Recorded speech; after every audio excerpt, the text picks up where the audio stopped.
If you were in the 18th or 19th century and you needed blue, you went to indigo. For me, it is really the king of colors. It's like powdered sapphire stone. And it was the rage. You couldn't get other colors like green or purple without natural indigo. JennyBalfour-Paul, the writer on all issues indigo, calls it the indigo mystique, the one universal dye that can grow anywhere.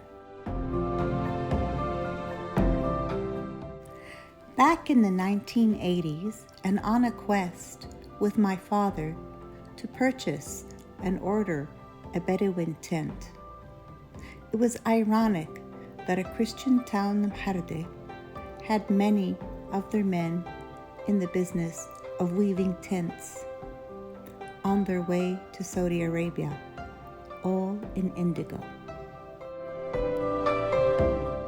The Europeans classified indigo into 13 shades. Reinforced hems and sleeves and necklines and openings of garments is considered mythological protection for the temple, which is your body. And while strong symmetry is a recurring theme in Syrian costume, the exotic, asymmetric coats of Mhardeh and the overdresses of Sarakib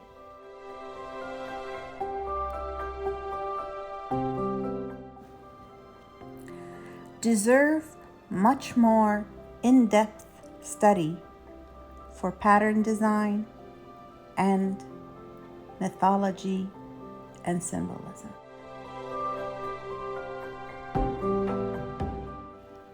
But I can say with confidence that I do find that the patterns on the weavings and the asymmetric designs on the jackets of Mhardeh do mirror each other.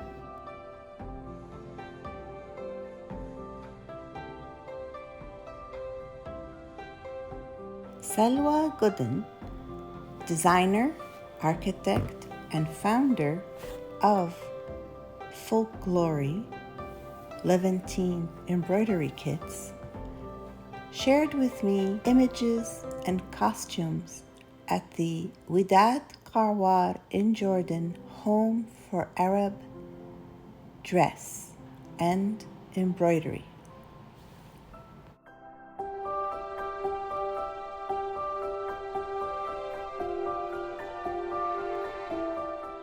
Unlike the Romans or the Catholics, dyeing and fabric manufacturing was not a hierarchy matter, and therefore it was left in Islam for the people to do as they wish, and tight processes put in place by the textile guilds and dyeing centers all over Syria throughout a few thousand years before the Ottomans ever arrived, made it very easy for the occupier to collect money for their expansions and abuse the landlords.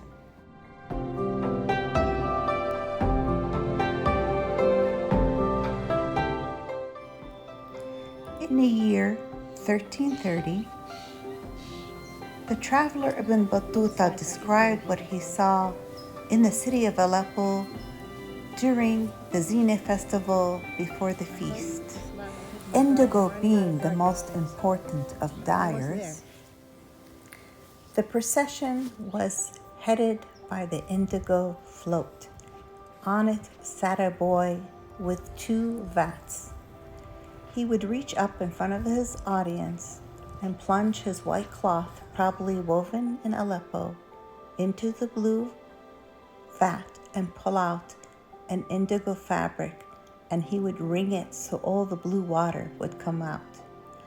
And the audience would go, "Oh!" And for extra drama, he would repeat the same process with the red dye.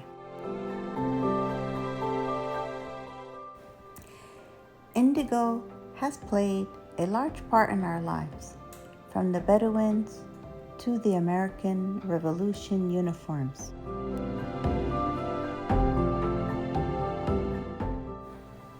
When the late 1800s came around and a German discovered synthetic colors, the party was over for indigo.